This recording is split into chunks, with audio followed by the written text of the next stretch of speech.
Good morning, everyone. Today we were going to tackle about the theory of consumption. Introduction. This chapter revolves around the fundamental concepts of utility or satisfaction to explain consumption and demand behavior in the short term. Graphs and tables lend support as tools of understanding analysis. In addition, the chapter illustrates the simple dynamics of these tools which can serve as starting point in understanding long-term consumption. So later on, ang akong uban member is mag-present sila sa mga graphs and tables. So, utility and behavioral factors. Utility is defined as the satisfaction derived from the consumption of a commodity which determines consumption and demand behavior. As such, it is the foundation of a consumer's behavior. So, ang kaning utility and behavioral factors is gina-define niyang satisfaction nga gikan sa consumption og commodity which determines the consumption and demand behavior, such as the foundation of consumer behavior. So, Figure 24 presents the underlying cultural, social, personal, and psychological factors that affect utility and consumption behavior. Interfactor combinations filter different patterns of consumption behavior down the line. Different consumption behavior can stem from, say, variations within the cultural structures in a combination with a cross section of other interlocking structures. In addition, the psychological factors reflect the Maslow's hierarchy of psychological factors I need as influenced by the said interfactor combination. So as you can see here, na siya yung model of factors influencing behavior na diri ang cultural, social, personal, and psychological and the buyer. So ang kaning kuan cultural factors is exert the broadest and deepest influence on consumers' behavior. Culture is one of the most fundamental determinants of a person's wants and behaviors. Na diri na belong ang cultures, subculture, and the social class. So, social factors.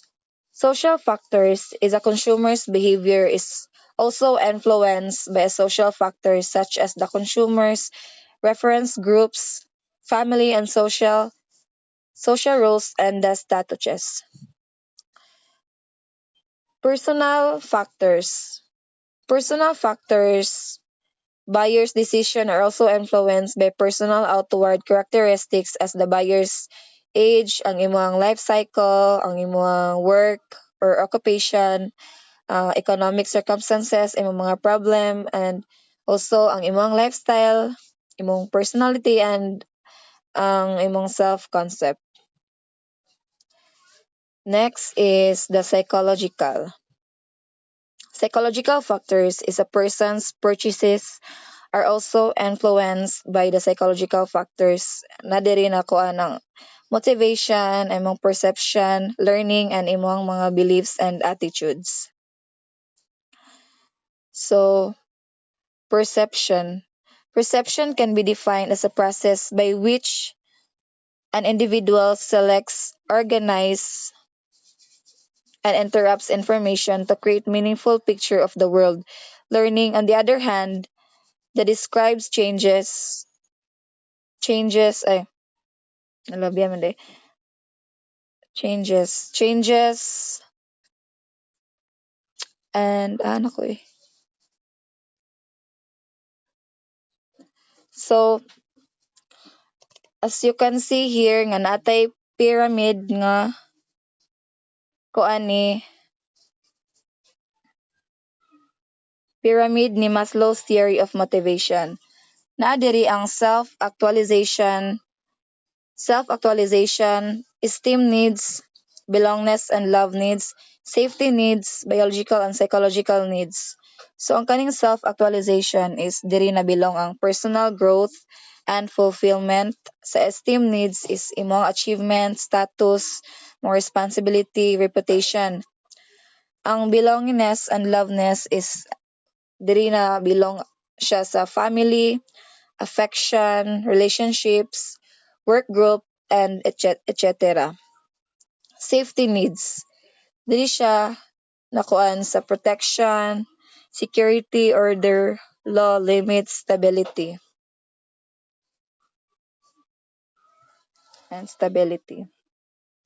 Biological and psychological needs. Diri ang imong basic life needs like example air, food, drink, imong shelter, warmth, and sleep, and etc. The utility function. Utility is the technical term for satisfaction. There is a functional relationship between utility and consumption as the need for the latter arises. Total utility, TU. So, ang total utility is TU. The total amount of the satisfaction derived from consuming tools and services. Marginal utility or MU is the additional satisfaction derived from consumption of additional goods and services. So we have here the table 9, the utility schedule. So table 9 and figure 26 illustrates the aforementioned concepts with the consumption of water as an example. The symbol for change carries a positive sign when the variable increases, a negative sign of variable decreases. So magkuha na ni ang next reporter.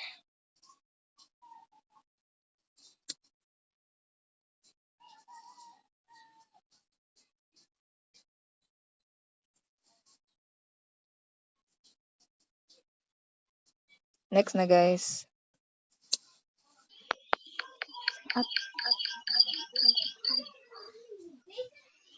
A pleasant morning to everyone. So my topic is all about the total utility, the total satisfaction of a customer receives from consuming a certain quantity of goods.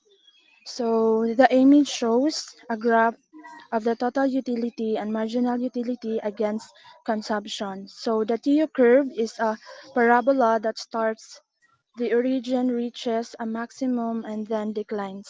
The MU curves is a straight lines that starts at a positive value and decrease linearly consumption increase. So, ang example na ko ani is like for example kay uhaw na kay ka. So, niinom ka og 1 glass of water. Una nga baso nga imong giinom, grabe ka refreshing og satisfying, giving you a lot of utility.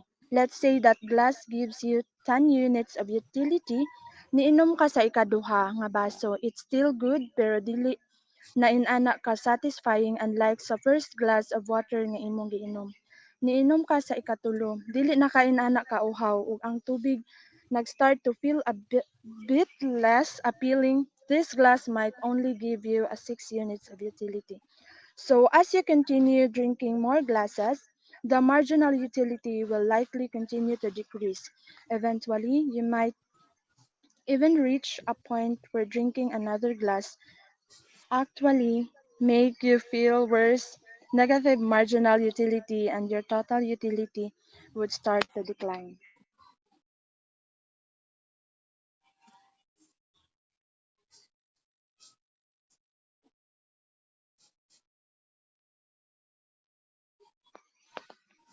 So the next one is consumption, indifference curve.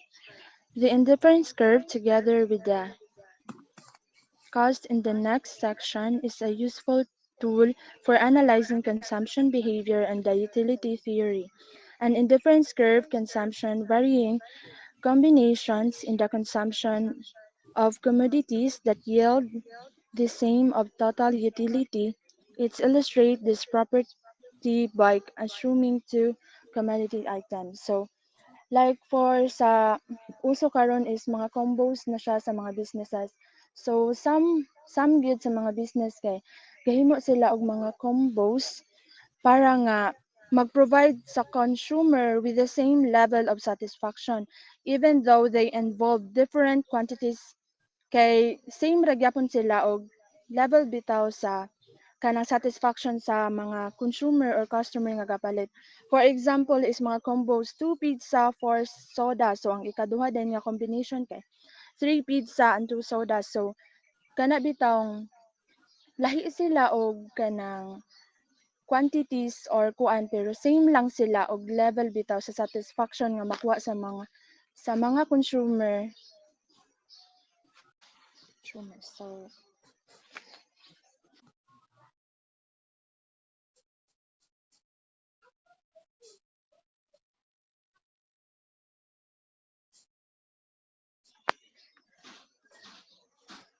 So the concept of indifference curves and the relationship to law of diminishing marginal utility, it focuses on how should of the indifference curve affects the decreasing marginal utility of goods. And kaning other nga box is ga-explain siya sa diminishing marginal utility and its applications in consumer theory. It explains how the additional satisfaction derived from consuming an extra units of good decreases as the consumer consumes more of the goods. Its principle illustrates through the concept of total utility and marginal utility. So the next one is the law of diminishing marginal utility and the shape of the curve. The shape of the indifference curve is convex to the graph's points of origin due to the law of diminishing returns. To maintain overall satisfaction, one only has to give up less of a good with an increasing marginal utility to be regained by more consumption of another with a decreasing MU. This practical means that one becomes increasingly to give up a good food that becomes scarcer and additionally more valuable in exchange for another clothing that becomes more abundant and additionally less satisfying. So, example is imagine nga gamay ra ang imong budget ug nagpili ka sa pagpalit, it's either apple or orange. So, ang isa ka scenario kulang ang mansanas. And sa tindahan pipila na lang ka apple ang nabilin. Gusto kaayo nimo ang apple mao nga andam ka nga mohatag og daghang orange aron makakuha sa usa ka dugang nga apple. So ang scenario 2 is daghan ang orange. Pero dili kay nimo gusto, andam ka lang nga mohatag sa pipila ka mansanas aron makakuha og usa ka dugang nga orange. So ang law of diminishing marginal is willing nimo i-sacrifice ang usa ka goods para sa usa ka goods nga gusto nimo og feeling nimo makasatisfy siya sa imong nga gusto.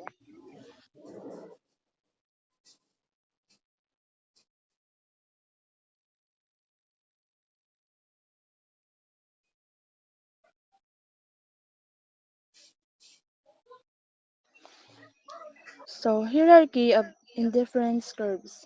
As already mentioned, an indifference curve corresponds to a certain level of utility. Therefore, changing the consumption levels of commodities at every point of combinations along the curve leads to another indifference curve and utility level.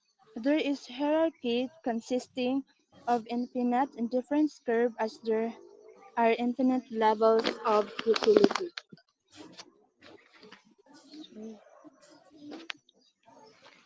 The next one is diminishing marginal rate of substitution or MRS. This principle states that as a consumer consumes more of one good, they are willing to give up less and less of another goods to maintain the same level of satisfaction. It's essentially a reflection of diminishing marginal utility.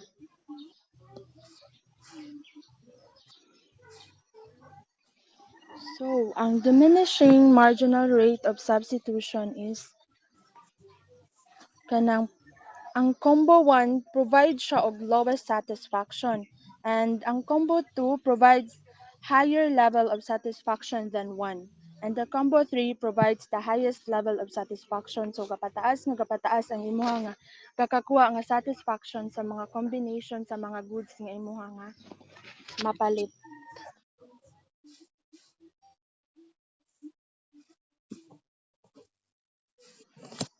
So budget lines and the optimum combination.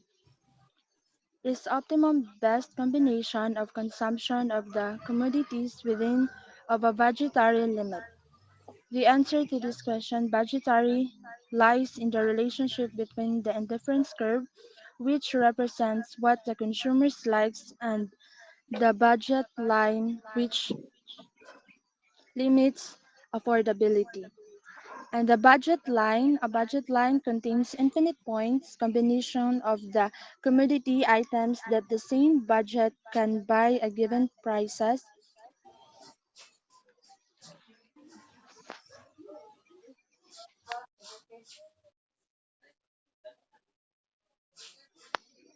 Next na. Um, good morning, everyone. My topic is all about RMS, or I say marginal rate of substitution. The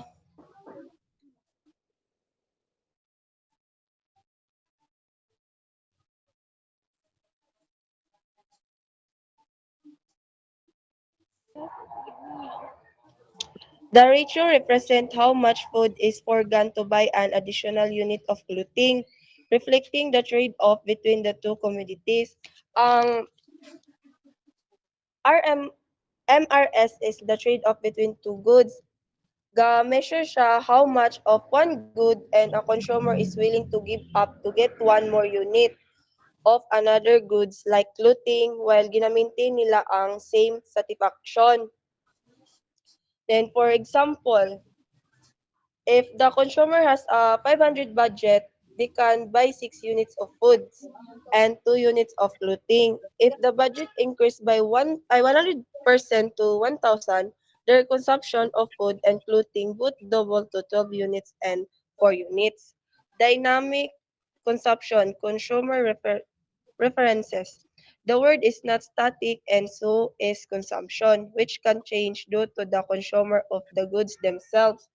Kaning graph is represent siya a trade-off between two goods level food consumption. The straight lines from B1 to B2 are budget lines. These lines represent the maximum combination of foods and other goods that the consumer can afford given their budget.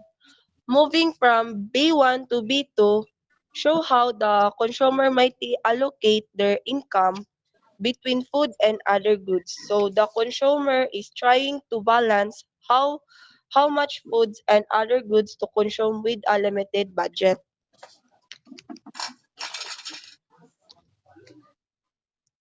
Next.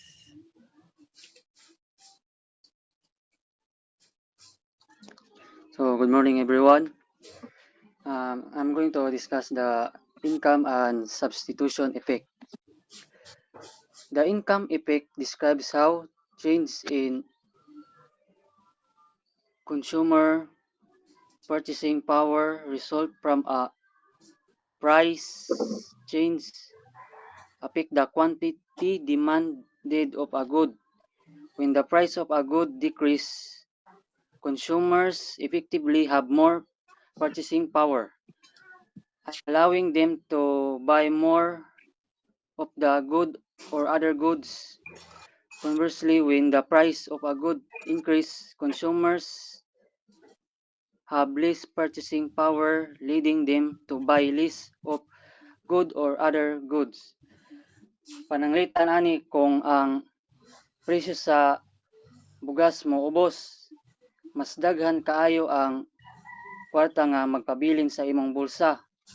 Mao nga mahimo kung mopalit makapalit ka og daghan bugas kay mas barato na siya.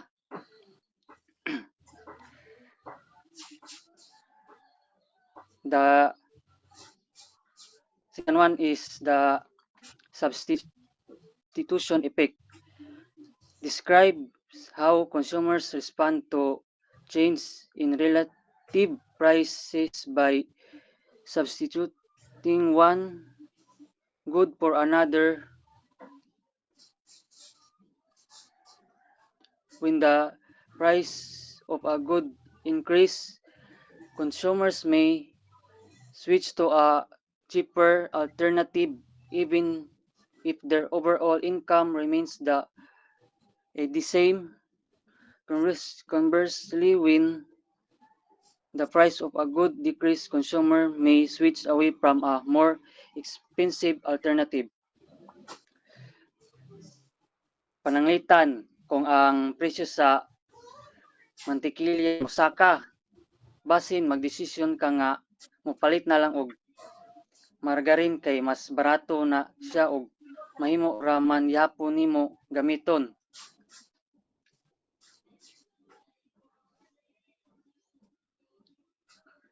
Next na.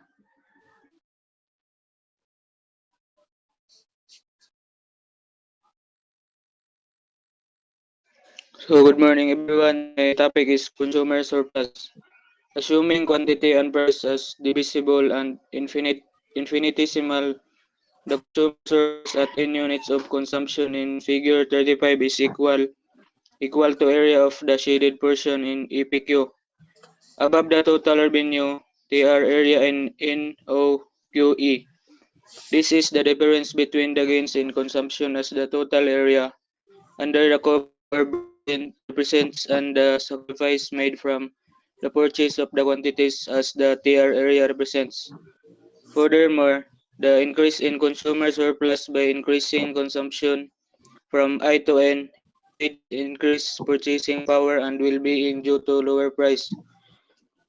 So, ang pasabot aning sa graph is the graph simply means kung mas lower ang price sa usa ka goods, mas mataas ang iyang demand kay mapalit man nila sa barato or cheaper price. So the next is consumer surplus and utility. Price in units utility decreases as the consumer is only willing to price for additionally less satisfying consumption. The area below the curve ONEQ represents consumer satisfaction as the sum of additional utilities when consuming 0 to n units. Since the price of the last unit is also the cost of the earlier units, the square portion of that area ONEQ represents the foregone satisfaction by not consuming at some other commodities to buy this good. The reference EPQ is net satisfaction surplus in units utility. Consumer surplus is an indicator of social welfare and can help make correct social decision. So for example, gusto mo palit pizza and na kay budget nga 300 pero naay discount ang imong napalitan. Gibaligya nila og tag 250 na lang so naka-receive ka og 50 pesos. Mo consumer surplus ang benefit sa consumer. So the paradox value. The answer to this question line is the equilibrium theory of supply and demand, as well as the theory of marginal utility. Despite the importance, the price of what is low and consumer are unwilling to pay less for its abundance while opposite for diamond which is scarce. So ang pagsabot ani kay daghan ang supply, mo barato ang iyang presyo ug kung gamay ra ang supply, natural mamahal ang presyo. Pareha sa tubig nga daghan sa atong palibot. So barato ra gyud ang presyo. Ang diamond kay pangitawon man ug gamay ra mo nang mahal siya. So the next is demand for the Big Mac on the rise. McDonald's global sales rose for 1.4% year over year, even sales grow. Di maklaro ba? Grow. McDonald's has positioned itself well to ride out the global recession and even grow its customer base and grow earnings. With expanded value menu and healthier menu options now being offered, more people these days than ever before are looking for a cheap lunch option, and McDonald's offer families trying to spend less. McDonald's will retain many of these new customers who will continue to come back for a quick meal at a value. So ang the Big Mac is ang demand needs sa tao nga ilang deserve is value menu og healthier menu. Dagan consumer mo prepare sa cheap o barato nga price. Kay nga barato nga pagkaon. So mao na nga magbalik-balik sila sa ilang gi-offer nga value nga meal og nitaas ang ilang sales sa McDonald's. Next. So in conclusion, the study of consumption theory has helped economists formulate numerous theories such as the law of demand, the consumer's surplus concept, and the law of diminishing marginal utility. These theories help analyze, understand how individual behavior affect the input and output in the economy. So again, wala na ko na-indicate ang unsa ka importante ni ang factors. So ang kaning factors is very helpful gini siya as a weapon by business para ma-enhance ang ilang sales prospect. And diri pud sa triangle is ano siya, Abraham's Maslow's pyramid or ginatawag nga hierarchy of needs, model as highly influenced way of organizing human needs from gikan siya sa basic padulong sa advance. So Maslow's argument is the most basic needs that must met before people can move up to more advanced needs. So from self-actualization padulong sa psychological needs, nag-una siya sa basic padulong sa advance. And that's all.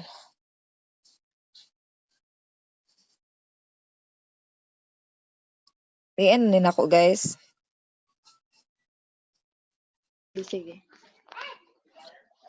Inat. Sige. Thank you.